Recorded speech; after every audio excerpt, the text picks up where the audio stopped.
Dual batteries, class 3, and it looks like a mini moto.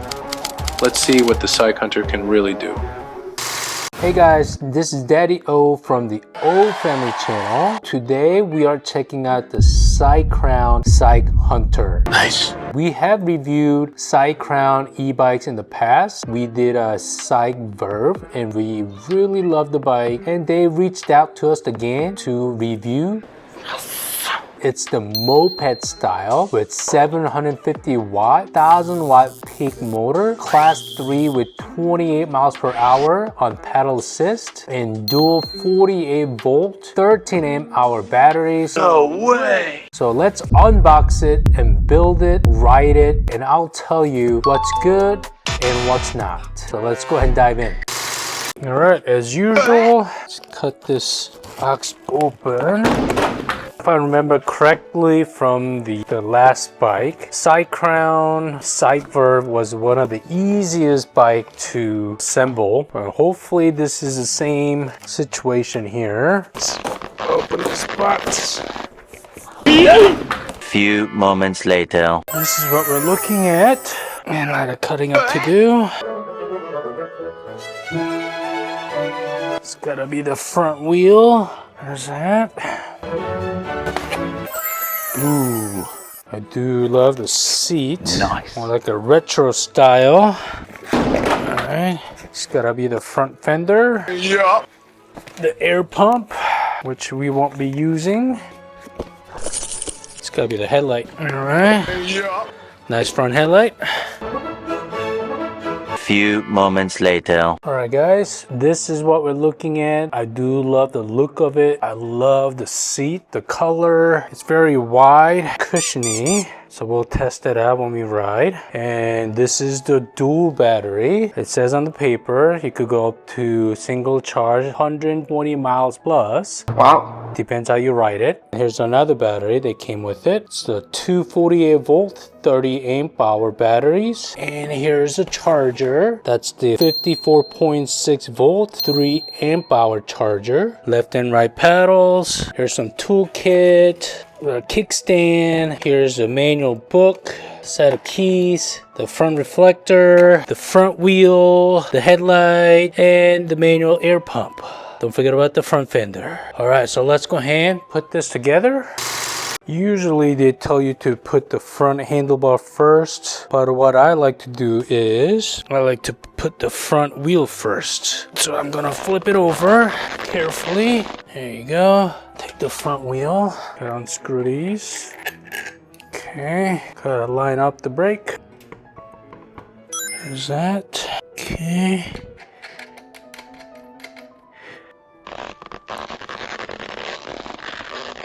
Okay. Perfect. Let's flip the bike over. Yeah, carefully. Let me put the kickstand so it'll stay up. Alright, the kickstand's going in. Now the kickstand is in place. Gotta turn this around to put the front handlebar. Okay.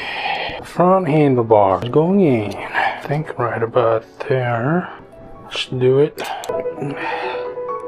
Alright, there you go. So we gotta tighten this. Okay. The front fender's going in. Okay, let's start there. That's it.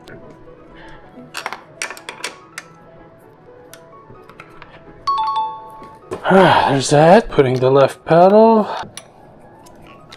There's that. Put the right pedal. There it goes. Putting the front headlight. Alright, let's plug this headlight.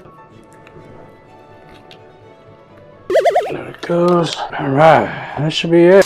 So after putting together, here is the rear hub motor, 750 watt and 1000 watt peak. And this is a class 3, which means 28 miles per hour on pedal assist and 20 miles per hour on throttle. And this is the dual 48 volt 13 amp hour batteries, as you can see right here, and they are identical, exact same voltage and capacity as you can see. So don't forget, this is a full suspension with alloy hydraulic lockout fork up front here, In the back, there's a big coil, shock absorption.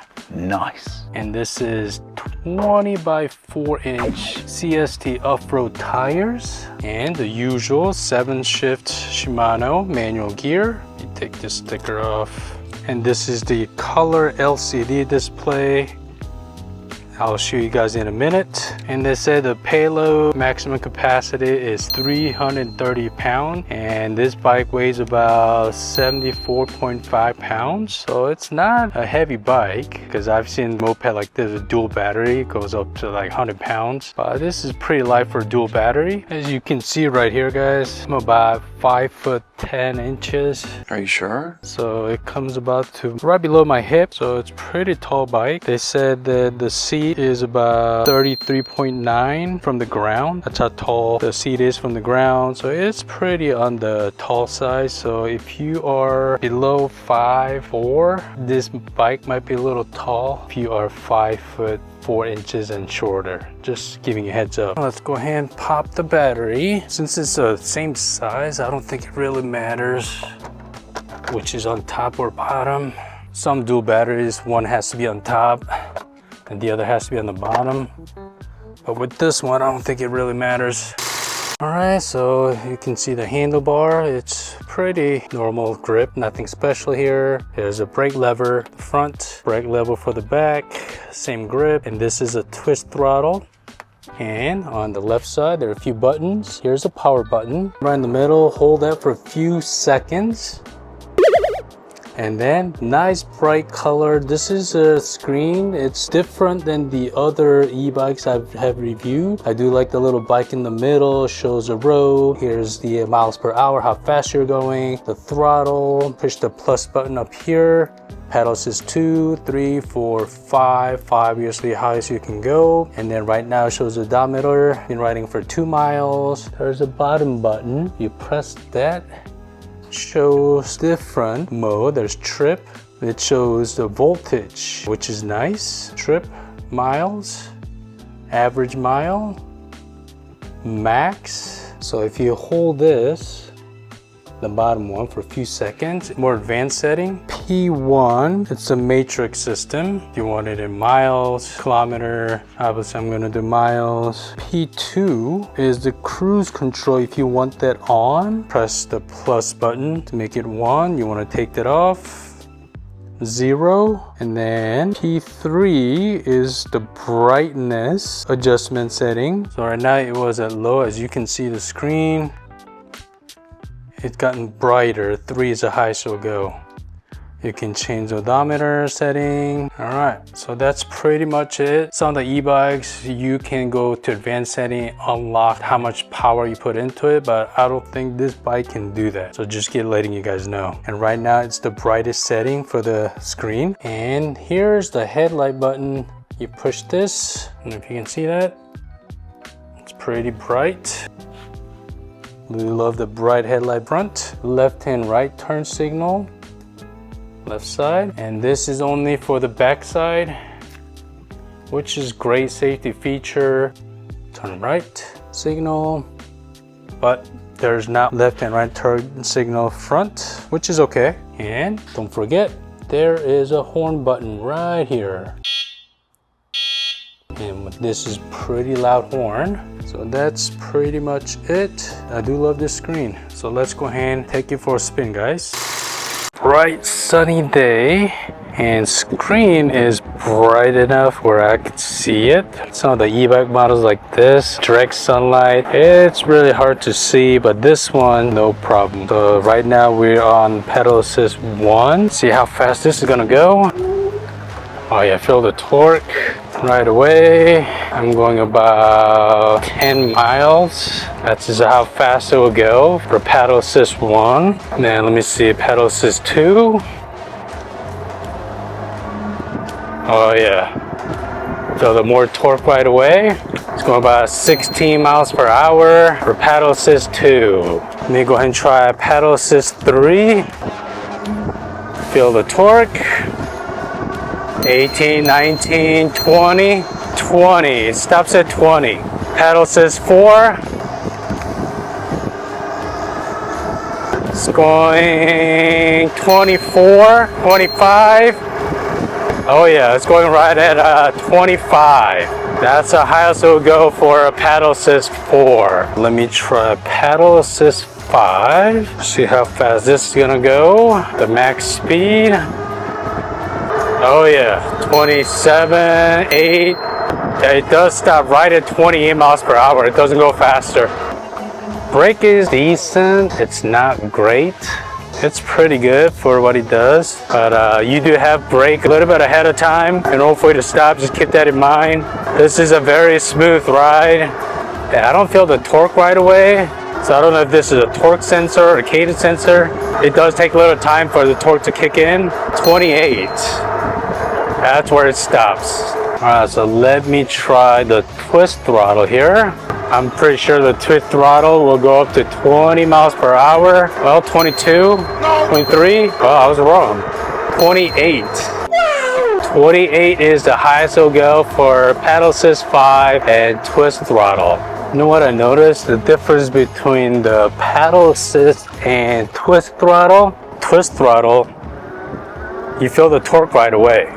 But with the paddle assist, it takes a little time, as you can see, for the torque to kick in. So there's a difference between the paddle assist and the twist throttle. Oh man, the ride is firm and very smooth and comfortable. And of course, bike like this, you gotta test out the full suspension here. Let's see how this thing does on the little bumpy road right up here. Let's test it out. Right now I'm at paddle assist 3. Oh yeah, it's not very bouncy like the others.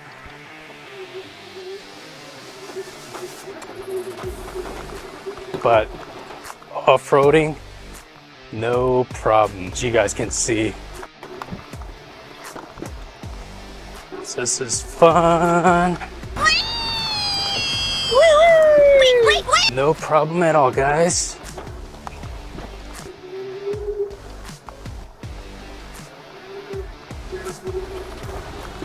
The hill, there's a big hill coming up.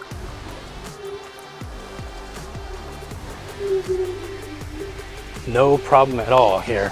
Very nice. Let me test out the brake here.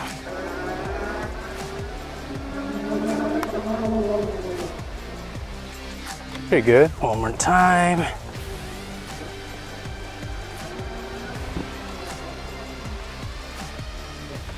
Nice. All right, guys, after putting some miles on this thing, I have to say Cycrown has done it again. Wow. The build, the quality, and especially the price, this one's definitely bang for your buck. Like any e-bikes, it's not perfect. There are pros and cons, and that's totally normal. Let's start with the cons. 1, brakes. Even though they're hydraulic discs, Brakes. they don't quite step on a dime. I wish Cycrown went with the larger 180 millimeter rotors for a little more bite. 2, seat height. This is a moped style frame, so the seat isn't adjustable. At about 33.9 inches, it's perfect for me, but it might feel tall for shorter riders. 3, front suspension. It's full suspension, which is great, but in front fork isn't adjustable, so the ride can feel a little firm on rougher roads. Now for the good stuff, because there's a lot to like here. 1, the style. I love the look of this bike. The frame feels premium, and that seat with the retro vibe just looks awesome. 2, build.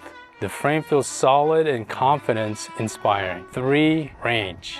Dual batteries, that's huge. You can realistically get up to 120 plus miles on pedal assist, which is crazy good. 4, power. The 750 watt motor with 1000 watt peak, it's plenty strong, great acceleration and hill climbing. 5, comfort. The rear shock and hydraulic front fork soak up bumps really well. 6, display. The color screen is bright and easy to read even in direct sunlight. 7, the best, the price. This is where it really shines. You're getting a ton of bike for the money. Right now, the dual battery CycHunter is listed at $1199.99, but it's on sale for $1,099.99. And if you use my code, the 50 THE50 at checkout, you will knock another $50 off. So if you're looking for a feature-packed moped style e-bike that doesn't break the bank, check out the link in the description and don't forget to use that code to save a little extra. Huge thanks to Cycrown for sponsoring this video. We had a blast writing this thing and I hope you guys enjoyed the review. If you did, make sure to hit like, subscribe, and ring that bell so you don't miss future reviews. Thanks for watching and we'll see you in the next ride. Bye guys.